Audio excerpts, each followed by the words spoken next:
Hatchet by Gary Paulson, Chapter 6.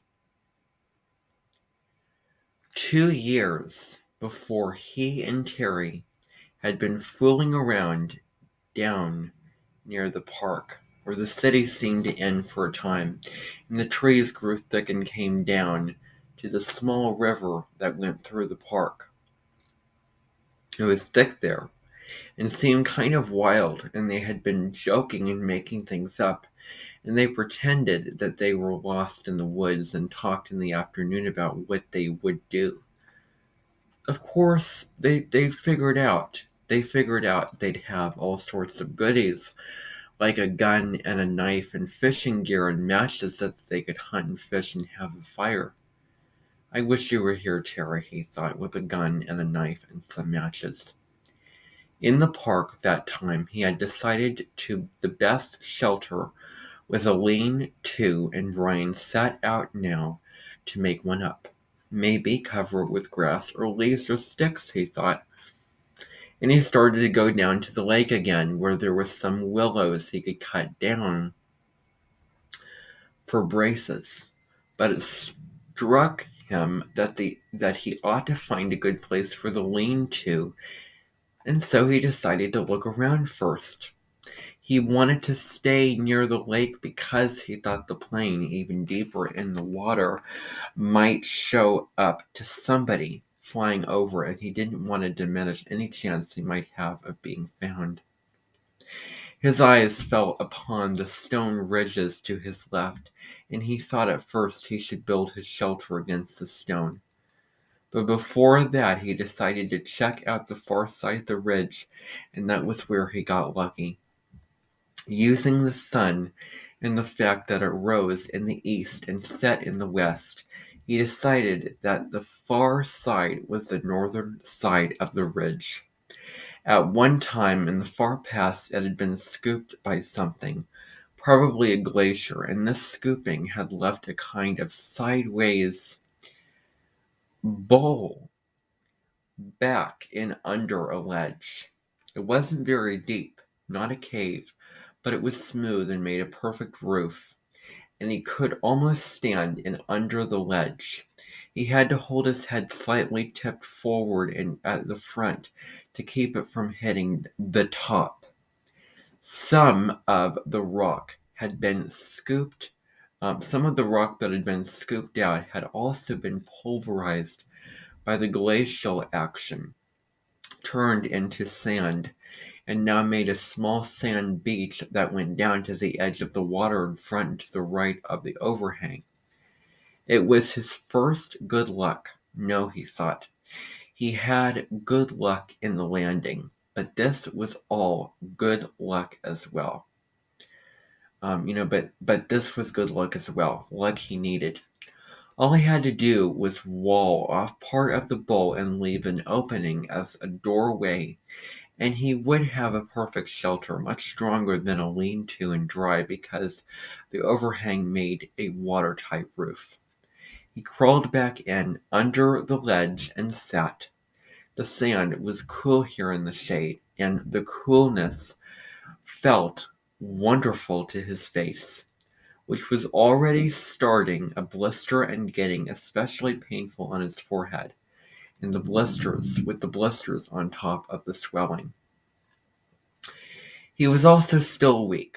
Just the walk around the back of the ridge and the slight climb over the top had left his legs rubbery. It felt good to sit for a bit under the shade of the overhang in the cool sand. And now he thought, if I just had something to eat, anything. When he had rested a bit, he went back down to the lake and drank a couple of swallows of water.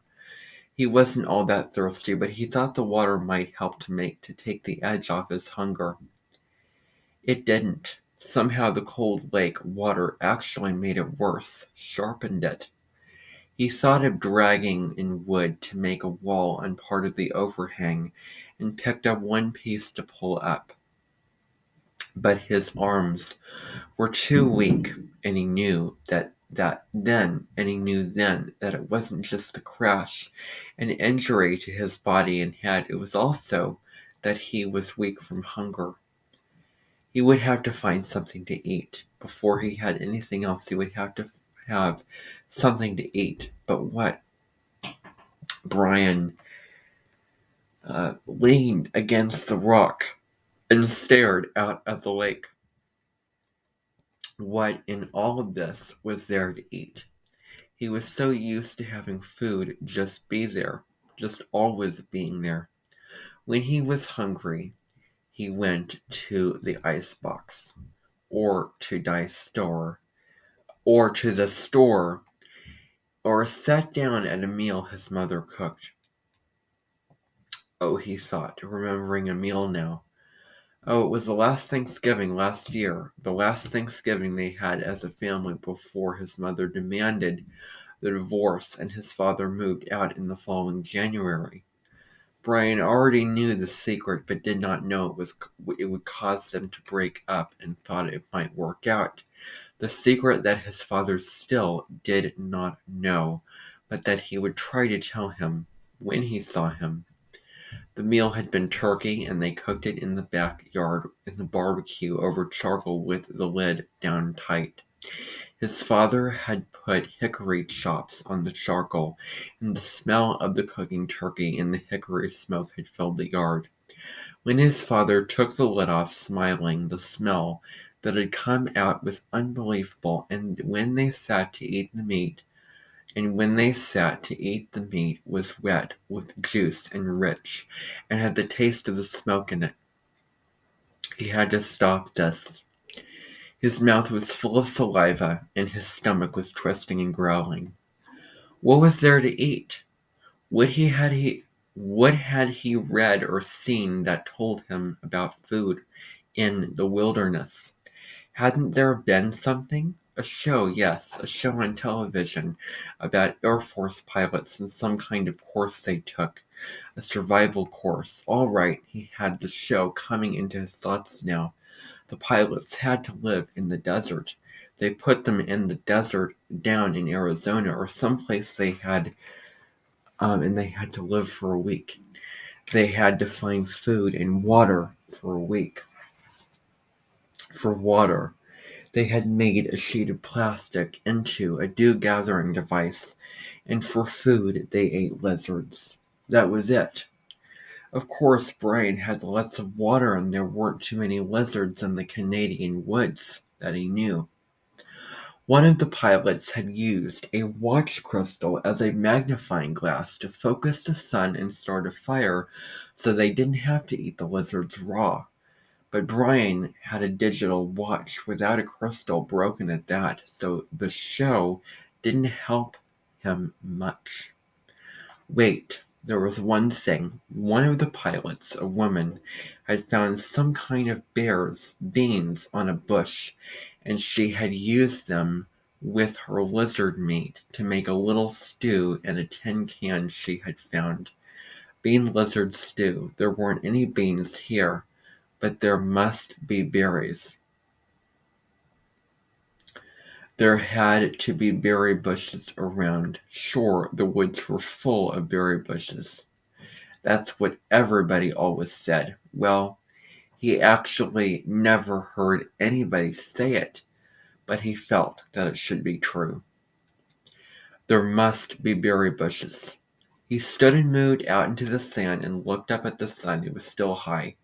He didn't know what time it must be. At home, it would be 1 or 2 if the sun was still high. At home, at 1 or 2, his mother would be putting away the lunch dishes and getting ready for her exercise class. No, that would have been yesterday. Today she would be going to see him. Today was Thursday, and she always went to see him on Thursdays. Wednesday was the exercise class, and Thursday she went to see him. Hot little jets of hate worked into his thoughts, pushed once, moved back. If his mother hadn't begun to see him and forced a divorce, Brian wouldn't be here now. He shook his head, had to stop that kind of thinking. The sun was still high, and that meant that he had some time before darkness to find berries. He didn't want to be away from he almost thought of it as a home, shelter when it came to be dark. He didn't want to be anywhere in the woods when it came to be dark, and he didn't want to get lost, which was a real problem. All oh, all he knew in the world was the lake in front of him and the hill at his back and the ridge.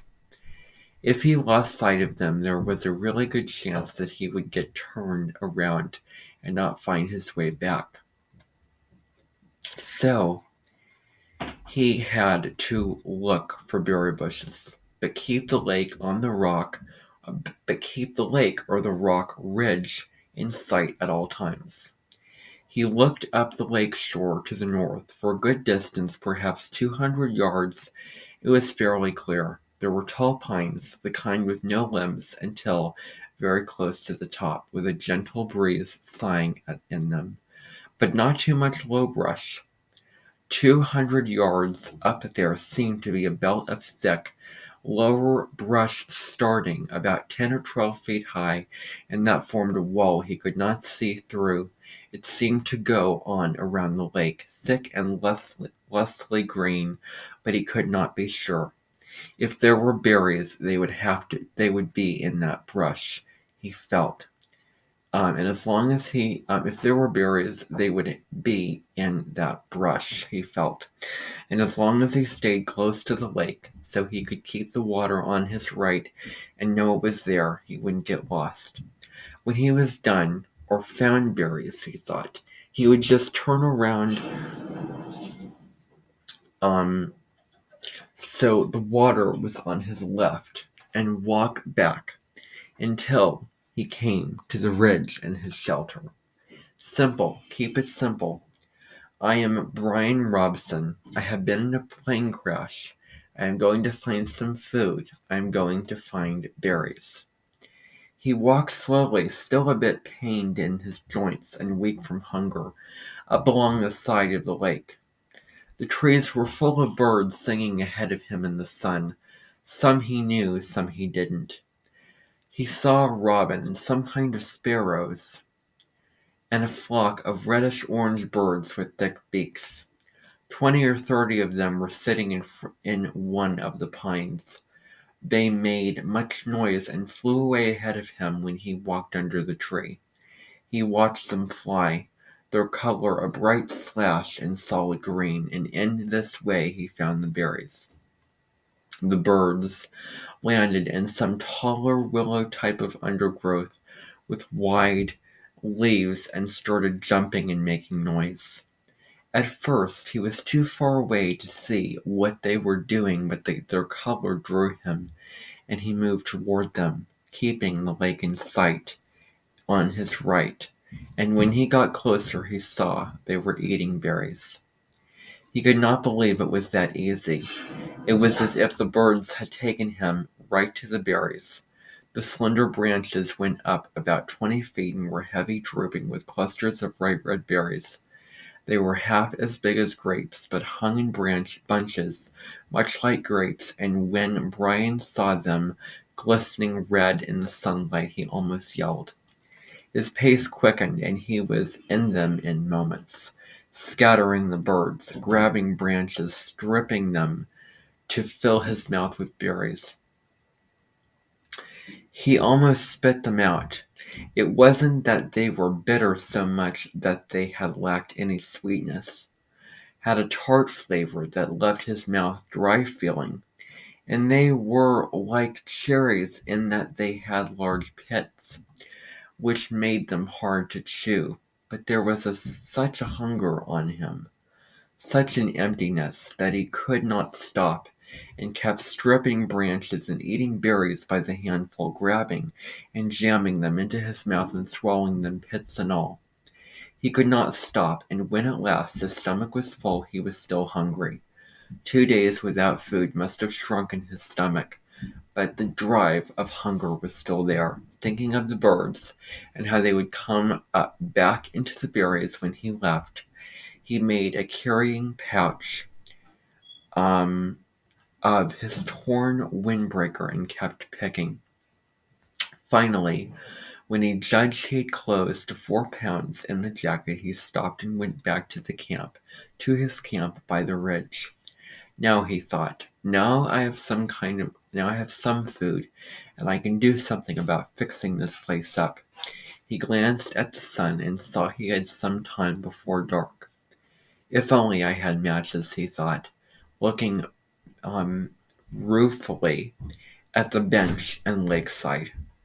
There was driftwood everywhere, not to mention dead and dry wood all over the hill and dead dry branches hanging from every tree. All firewood and no matches. How did they used to do it, he thought. Rub 2 sticks together? He tugged the berries in the pouch back and under the overhang in the cool shade and found a couple of sticks. After 10 minutes of rubbing, he felt the sticks and they were almost cool to the touch. Not that, he thought, they didn't do fire that way. He threw the sticks down in disgust. So no fire. But he could still fix the shelter and make it.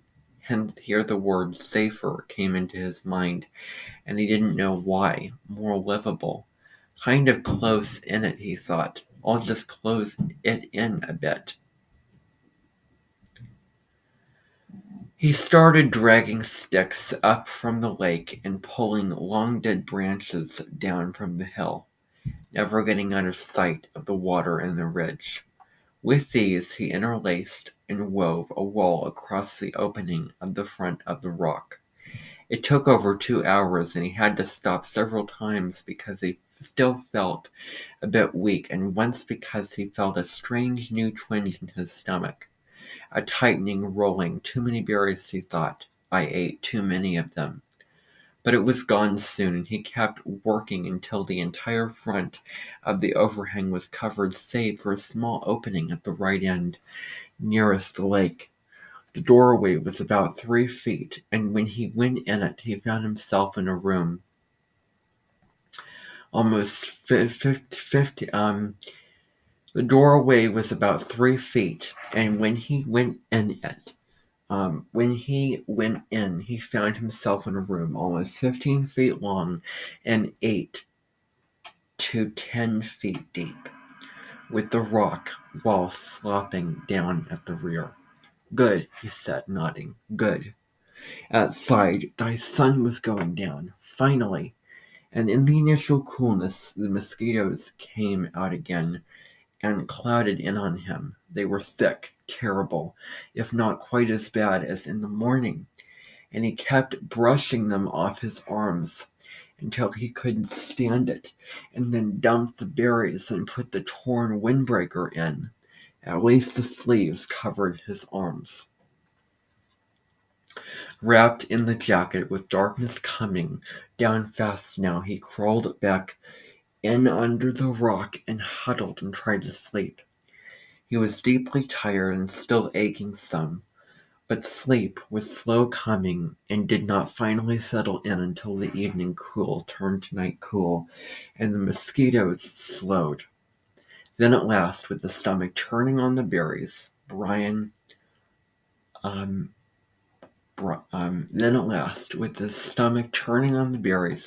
went to sleep. And that is the end of chapter 6 of Hatchet by Gary Paulson.